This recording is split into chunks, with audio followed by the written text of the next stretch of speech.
Welcome to Talking Business, a podcast produced in Melbourne, Australia. The podcast is available on the Acast site, mine website, the Apple Podcast Store, or wherever you go to get podcasts. Or you can get it at the Business Acumen website at www.businessacumen.biz or at Banking Day. For the most exclusive access to leading economists and business leaders from around the world, subscribe to Talking Business from our website, leongettler.com. I am Leon Gettler. My job is to review and monitor the week's news in business, finance and economics. I bring it all to you every week. This is episode number 38 in our series for 2023, and today's date is Friday, October the 20th. First, I'll be talking to LiveScore Group's General Counsel member, Rani Wynn, about the increasing opportunity for women in the sport and gaming industry.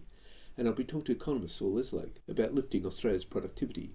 But first, let's talk to Rani Wynn. Rani, why did you choose to establish women in sport and gaming? So I was coming back from maternity leave, and I guess I was feeling a little bit vulnerable in terms of it's such a shift in your identity. And I wanted to kind of create a bond or more of a sort of sense of belonging with the other women across our business. We're a very disparate business. There's lots of offices across sort of Europe and also Africa. And I felt like because it's quite a low percentage of women that I work with day to day and got to see on a day-to-day basis, I wanted to bring us all together. And that's really that's the origins and how it began. I'd never really heard of employee resource groups prior to establishing Women in Sport and Gaming Group at LiveScore. And yeah, and since we formed, which was last September, so not even quite a year yet, we've had a really big impact across the business. So yeah, that's the origins. That's why we formed. And I would imagine people from all walks of life would be part of this. Definitely, exactly. And that's the beauty of it. It's all different levels of seniority across the business. It's all different types of women and yeah, different career trajectories and just different stories, which is really great because you've got such thought diversity in each of the rooms whenever we get together. But the makeup of iGaming employment has changed in recent years, hasn't it? Hasn't it become more gender balanced or not? I think that's been a bit of a common misconception. From the research I've sort of done in the last few years, there has been improvements, but across the sports and gaming space, which is where we sit, it is around, I think, an industry average around 70-30. So the split is still significant. Women are still in the significant minority. And in our company, it's actually a little bit worse than that. It's more like 78-22. So we've made leaps and bounds in the last year in improving that number. But I think it's still quite a lot of disparity between the genders in the industry.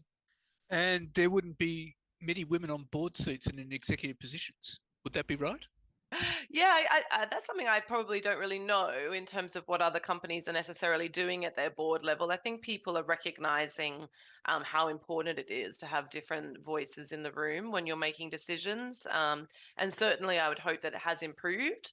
But on our board, there's two women, and I do think it is really critical to have different perspectives for business growth, really. How will this directive help the LiveScore Group as an employer? Yeah, so the Women in Sport and Gaming Group has really worked hard with our people team and the board to introduce a number of different kind of initiatives and work closely with HR in introducing different initiatives that I think is really makes LiveScore a leading employer in this space. So we've released updated family packages, and if I just focus on the maternity package, it's 6 months full pay plus 6 months half pay, which is pretty outstanding for new mothers.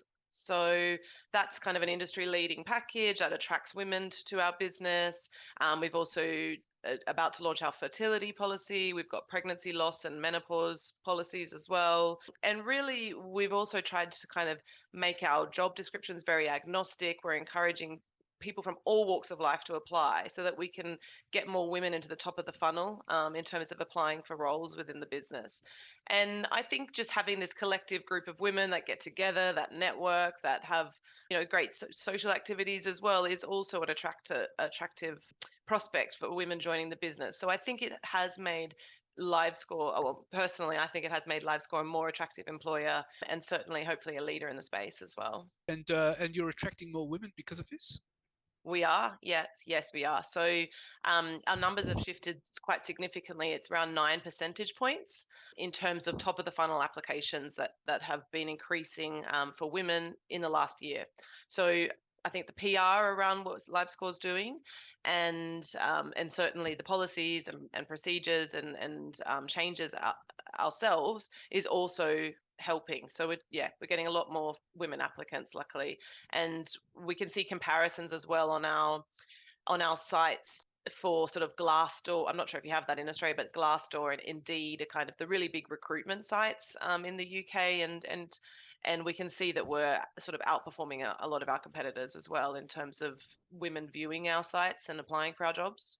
And it would also be a very safe space, wouldn't it be, to discuss matters within the workplace that specifically affect women? Yeah, I think so. I think it is. I think that's definitely something that's the group has really changed, not so much changed, but maybe really has helped to foster a culture of safety across the business. And I think other people from all different minority backgrounds have seen that, okay, well, there's this particular group and they're doing sort of really significant things in the business, and it's a very safe space to come up with ideas and suggest things, and then that's kind of flowed on into other areas of the business too. So there's other employee resource groups now. There's a working parents and carers resource group. We have our pride resource group as well, called Iridian. And so I think it has established a culture of safety, definitely, for employees, and a culture of inclusiveness for all groups. Exactly. Yeah, absolutely. And that's the most important goal of it. Right, and particularly for LGBTQI people as well. Absolutely. Yeah, absolutely. We've also, I won't obviously speak mostly to the Iridian Group's work because that's a separate group, but they have done a lot of work with HR as well. We've released a new transgender policy. We do have some transgender staff members, and it's a real safety of culture across our whole company. We're very proud of that. That makes you quite striking as an employer, wouldn't it? I hope so. That's definitely the aim. I think, we're definitely working to, we recognize that, as I said, thought diversity, different perspectives is critical to good business. We think that we believe that everyone should be their true self at work, and we want to embrace that. And so, I hope it does make us striking. And I certainly hope that others in the industry are on their own journeys in this regard as well. Well, in some industries, though, so some skepticism has grown on gender-focused directives. There are some who have told me it's become quite disruptive in the workplace. I'm sure you've heard that. How will LiveScore Group avoid this dynamic? Yeah, I don't know that I'm fully qualified. I'm not really qualified to kind of speak at length on that controversy. I don't think that's something that we've been exposed to, and nothing that's come up as a discussion of the distraction within our business. As I said, we believe everyone should have the power to just be their true selves at work. So that's our policy, and we're having success with it so far. Is personal mentoring necessary for women working in gaming? I think personal mentoring is necessary for anyone, not just women. Definitely not. I think personal mentoring is fantastic, and I've myself gained so much from mentoring throughout my career, from a very junior lawyer, and even now I have a mentor as well outside of the company. So I think personal mentoring is fantastic. We have a full mentoring program at LiveScore Group. It's not compulsory; it's of course voluntary, where junior or newer employees or employees on a different career or career path are paired with a more senior person who can give them different insight from across the business. And then we also, within our women's group, we also network together to offer mentoring opportunities outside of that group as well. So, with our networks beyond the company. So I've had great success with mentoring. I think it's always fantastic to learn from different perspectives, irrespective of gender, irrespective of anything. I think it's always lovely to kind of get a different perspective and discuss your career with someone who's got a different take on it. Do you have any advice for colleagues in iGaming firms that want to establish a group like this?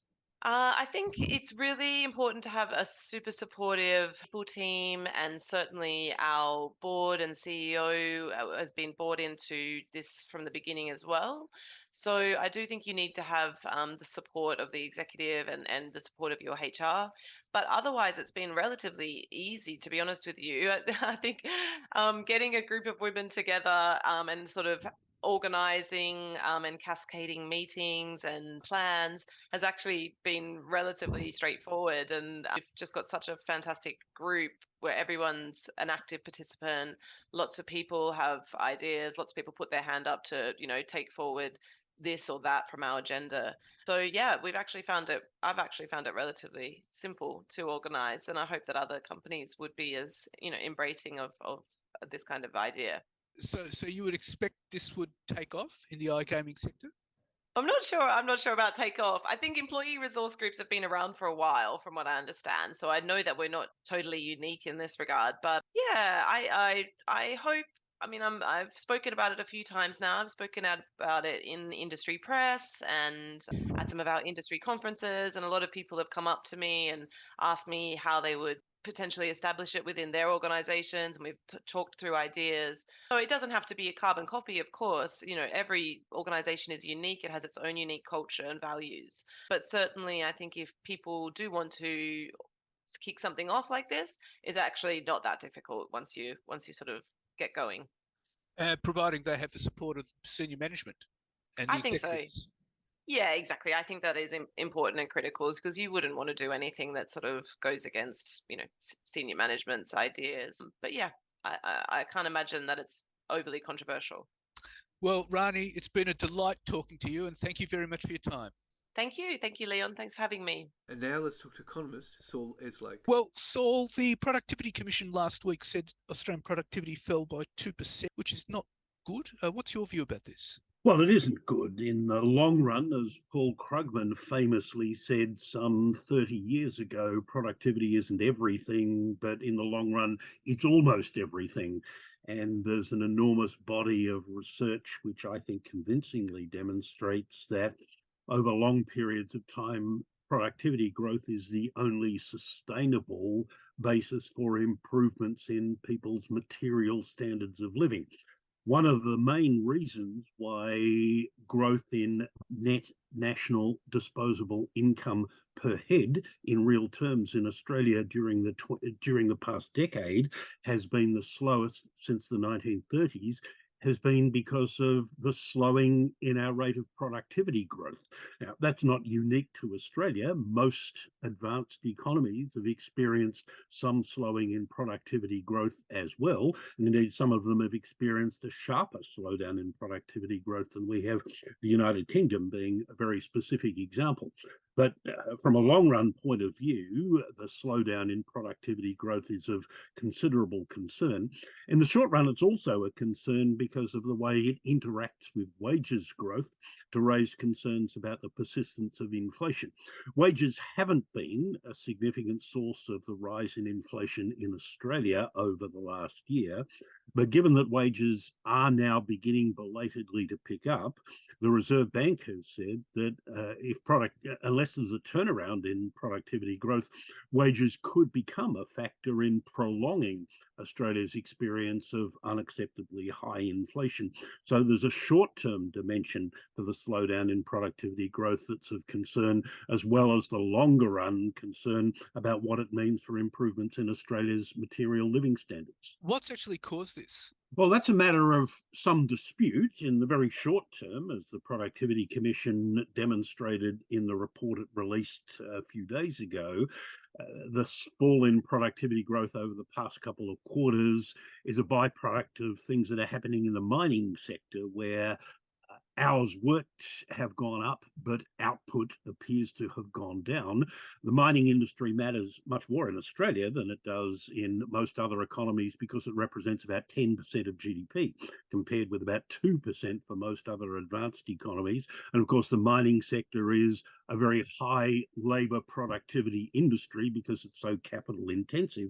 So what happens to mining industry productivity can have an outsized influence on aggregate productivity figures. figures, but I would expect that would probably reverse itself. Looking over a slightly longer period, say since the end of the pandemic and the reopening of the Australian economy, what we've seen is the return of many industries that were severely impacted by the restrictions imposed during the pandemic that are inherently low productivity, such as tourism and retail.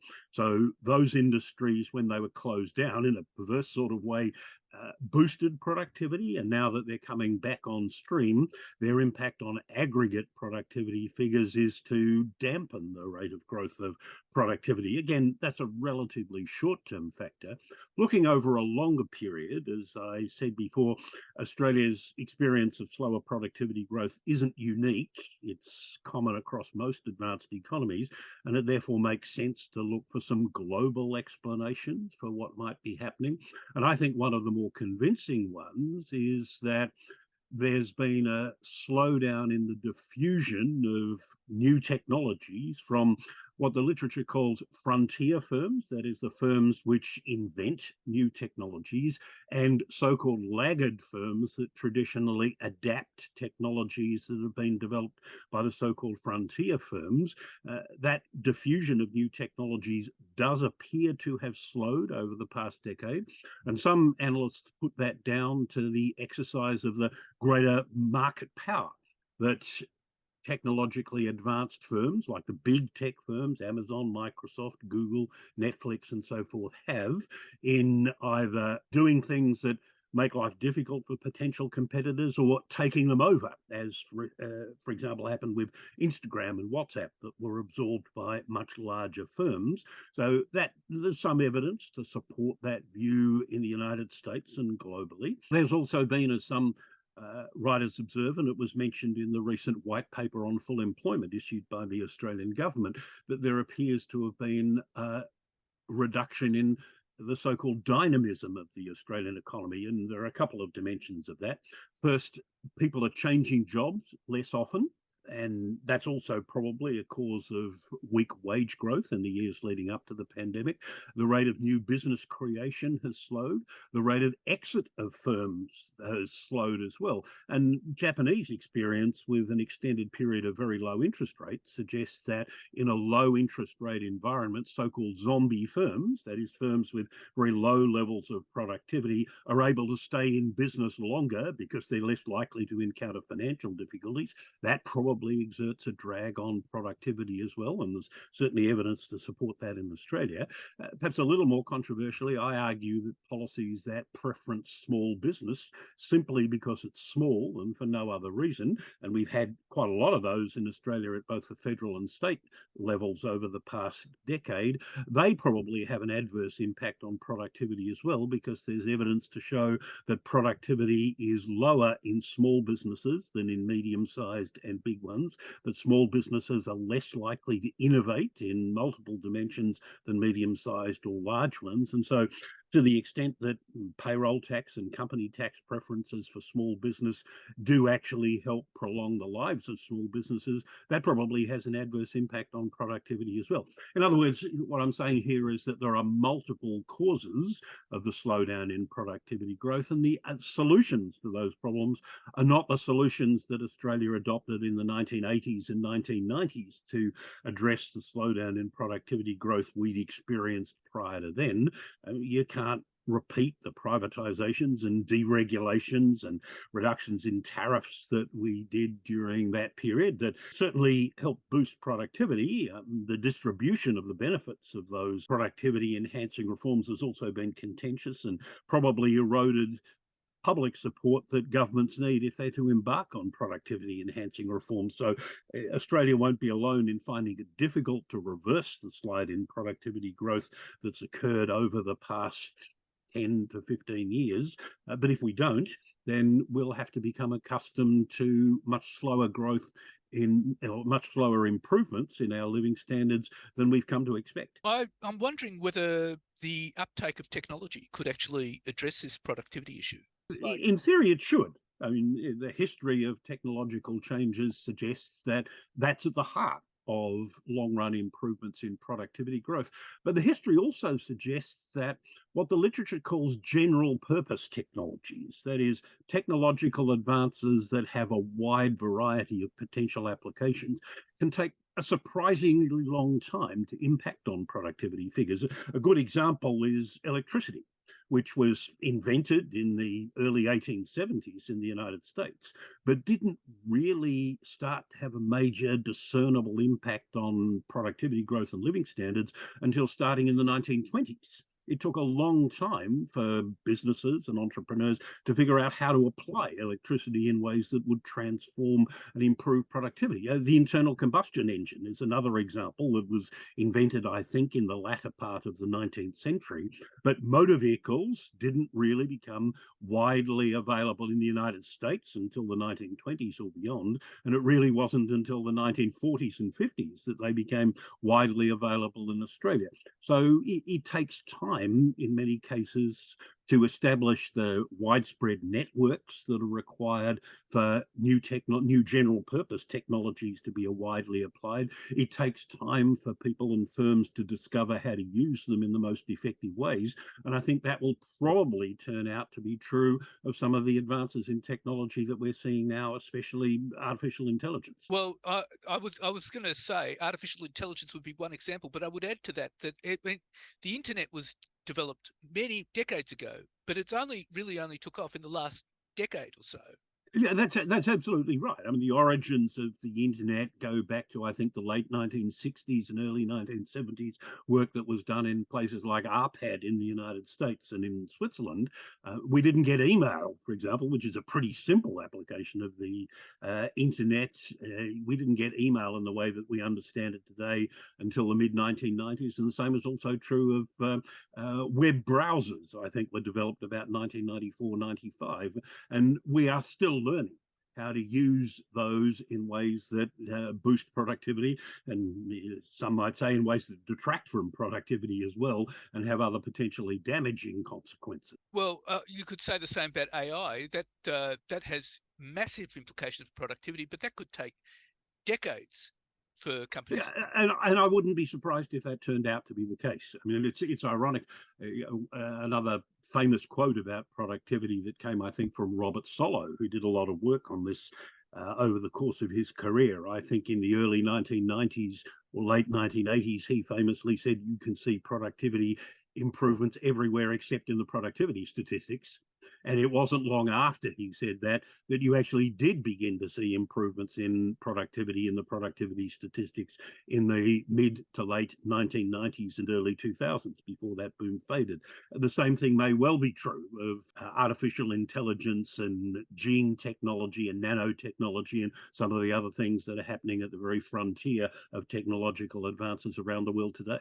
We could see decades before that would affect productivity. That's right, and it will depend how quickly we see it, especially here in Australia, where we tend to be adapters of new technologies rather than, in general, inventors of them. It will depend on the strength of our institutions, the incentives that firms have to innovate, the extent to which the authorities foster rather than hamper competition, and the extent to which society as a whole and governments are willing to allow factors of production, labour and capital that are currently used in relatively unproductive pursuits to move to areas where they can be deployed more productively, something that's often difficult for the individuals and firms concerned, but a very necessary part of the way that productivity growth is achieved at the aggregate level.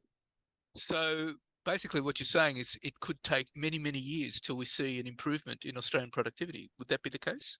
It certainly will be if governments aren't willing to embrace some of the suggestions that have been put forward by the Productivity Commission earlier this year in its second 5-yearly review of productivity. And it's worth noting that although the Productivity Commission does have a certain reputation for being a proponent of market-based economic reforms. If you look closely at the 71 recommendations that were contained in that report, they're not the 1980s and 1990s offerings of more industrial relations reform or more deregulation.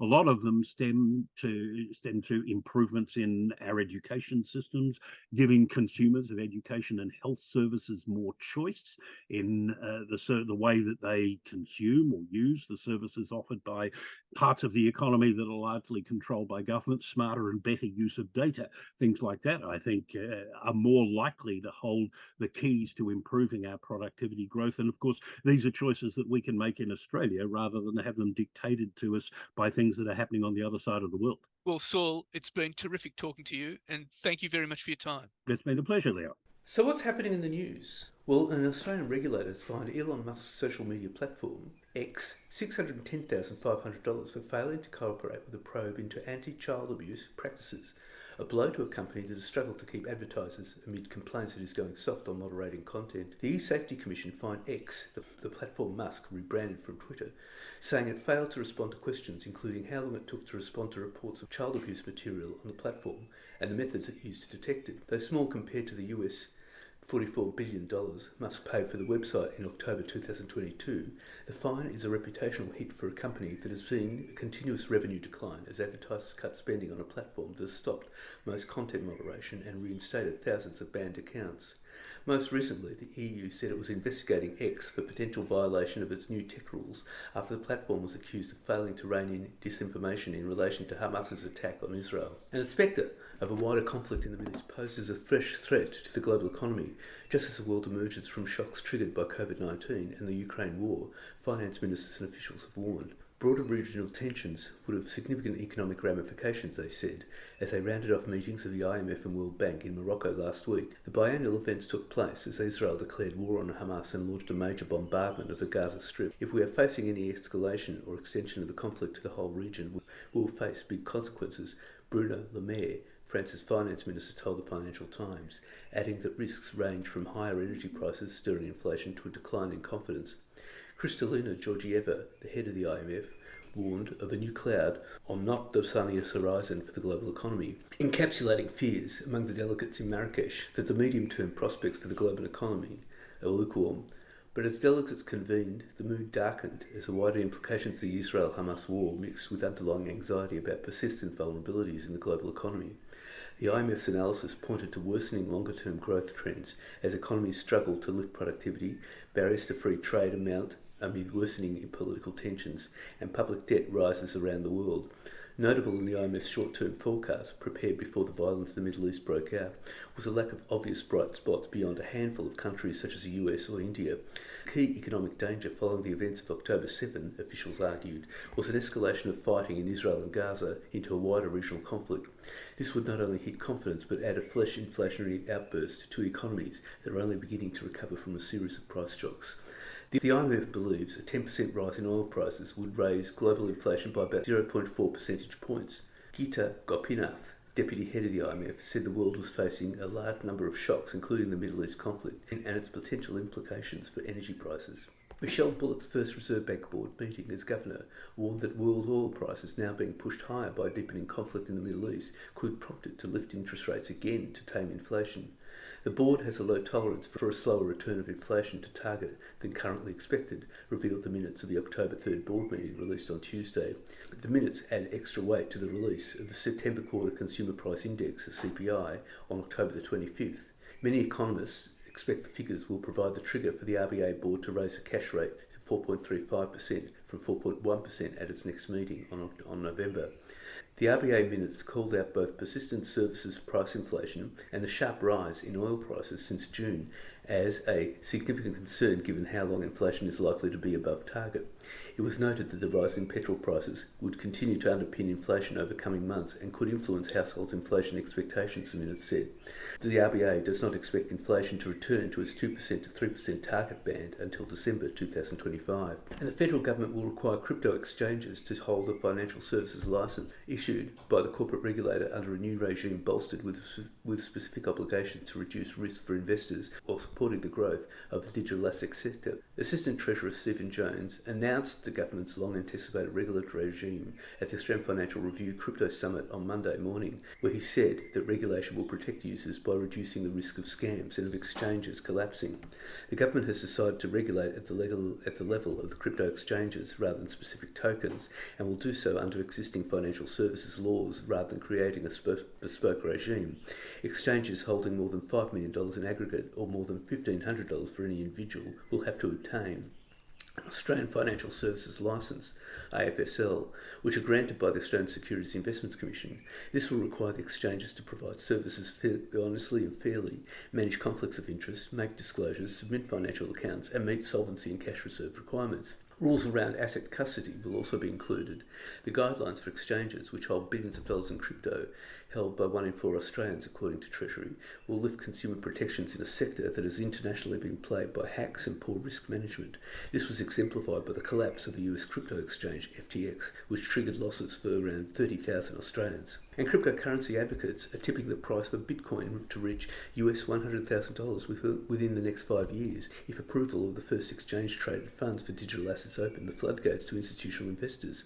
Lisa Waite, the chief executive of DigitalX, which runs 2 digital asset funds for wholesale investors, said really grounded analysis by her team suggested that Bitcoin would easily reach the equivalent of 6 figures in US dollars in the near future. I think a lot of people in the industry have PTSD of last year, but it's undeniable over the long-term horizon that Bitcoin will be a really great investment class, she said. If just 1% of all global wealth was to put into Bitcoin, that gets us to US $100,000 within 5 years, she said.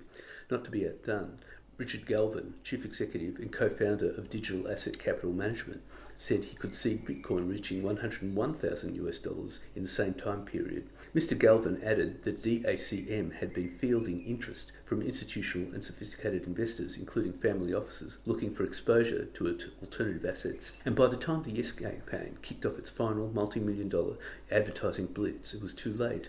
Opponents of a voice to Parliament had been running consistent targeted messages in key states for more than 8 months.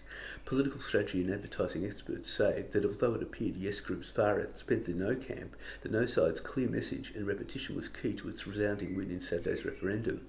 The Yes campaign had the backing of corporate Australia, the likes of BHP, Rio Tinto, Wesfarmers, ANZ Quant, and Visy Industries Executive Chairman Anthony Pratt publicly disclosed more than $26 billion in combined donations. On the other side, billionaire Clive Palmer said he would spend $2 million promoting the No vote and ran a series of large newspaper ads in the final weeks. Adam Giles, the boss of Gina Rinehart's Hancock Agriculture, made it clear he felt companies should stay out of the debate. Ms Rinehart did, however, attend the No campaign event on Saturday night. Conservative lobby group Advance created Fair Australia in February and immediately started spending thousands of dollars for the No vote on social media. Its ads, which mostly showed Jacinta Namjimpa Price, Maura Mundine and Tony Abbott, said a voice would cause division. Over the months since, its message did not change. The No strategy was doubt, divide and conquer. It's proven it works. Howard Parry Husbands, chief executive of strategic insights firm Pollinate, said, "When you create uncertainty and fear, you're creating loss aversion. Almost every Australian is struggling to pay the bills. It's uncertain. These two things conflate." Support for the voice fell as interest rates rose and voters stuck with the status quo, Mr. Parry Husbands said. But he added that the Yes campaign, which made powerful and emotive ads, appeared to lack a clear strategy. And Stockland said it expected to sell homes for up to 10% more this year than in the year to June. Growth strongest in the land lease community's business, targeting downsizers. Even as it warned that market conditions remained uncertain, the ASX-listed developer, landlord, investor said housing prices in its core master planned communities business would average 5 to 10% more this financial year than in the previous. Prices of homes in its smaller but fast-growing land lease communities business were rising faster, with 420 contracts on hand at the end of September, up 9% on average from the average 2023 settlement price, the company said. The update by the country's largest diversified residential developer gives a good insight into the unfolding market as consumers grapple with higher borrowing costs and an increasingly uncertain economic outlook. Stockland's net 991 residential sales in the September quarter were up from the June quarter's 917, the latest in a housing ebb and flow that would change little until the outlook for interest rates change, it said. The company kept its settlement target 5,200 to 5,600 homes for the year, but said the skew in settlement volumes and funds from operations towards the second half would be greater than it anticipated in August. A near doubling of sales from land lease communities homes to 111 from 63 in the same quarter a year earlier showed the strength of demand for the homes that downsizers buy and own on land for which they pay rent, and justified the company's continued expansion into the growing sector. Stockland said it would triple its number of land lease or manufactured housing estates this year from the 5 operational facilities had at the end of June. It opened 2 more in the September quarter and would open a further 10 over the current year, it said. US chemicals giant Albemarle has abandoned its proposed takeover of Liontown resources in the face of a series of raids on the miner's share register by Australia's richest person, Gina Rinehart. The mining magnate has spent nearly $1 billion building a blocking stake in the lithium mine over the past month, with a company, Hancock Prospecting, picking up a strategic 19.9% holding in Liontown. Rinehart's raids came even as Albemarle was sifting through Liontown's books ahead of its $6.6 billion takeover. Albemarle had asked last Thursday for a week-long extension to its 4-week due diligence period, but on Monday it notified Liontown that the deal was off. Albemarle has now advised that it has withdrawn its indicative proposal and it will not be proceeding with its proposed acquisition of Liontown, the fledgling miner said in a statement on Monday. Its decision to withdraw its proposal was due to the growing complexity associated with executing the transaction, it added. Hancock's rapidly expanding presence on the company's register put a significant obstacle in the path of North Carolina-based Albemarle, which had sweetened its $3 a share proposal for Liontown in September after 2 previous non-binding proposals, one in March this year at $2.35 a share and the other in October last year at $2.20 a share, didn't gain transaction. Albemarle holds a 4.3% in the WA miner through its subsidiary RT Lithium. Before Hancock's raids, Liontown's register was dominated by its chairman Tim Goyder, who owns a 15% stake in the miner. Another 20% was reportedly in the hands of our investors closely aligned to Goyder. Lithium has shot to prominence over the past decade as a key component in modern home and grid batteries used to store the renewable energy generated from wind and solar or to power electric cars. Its critical status has resulted in vehicle manufacturers and lithium producers scrambling to secure supply chains amid the growing competition for raw materials from the booming EV sector. And that's it for this week. And next week I'll be talking to Sonia Schwabsky, the CEO of Quick Copy, focusing on the franchise company's growth strategy. And I'll be talking to RMIT economist Sinclair Davidson about the impact of technology, big data and blockchain on the economy. For the most exclusive access to leading economists and business leaders from around the world, subscribe to Talking Business from our website, leongettler.com. If you like Talking Business, please leave us a review with Apple Podcasts. Thank you in advance. In the meantime, catch me on Facebook, Twitter, Instagram, LinkedIn and YouTube. And if you want, leave a comment.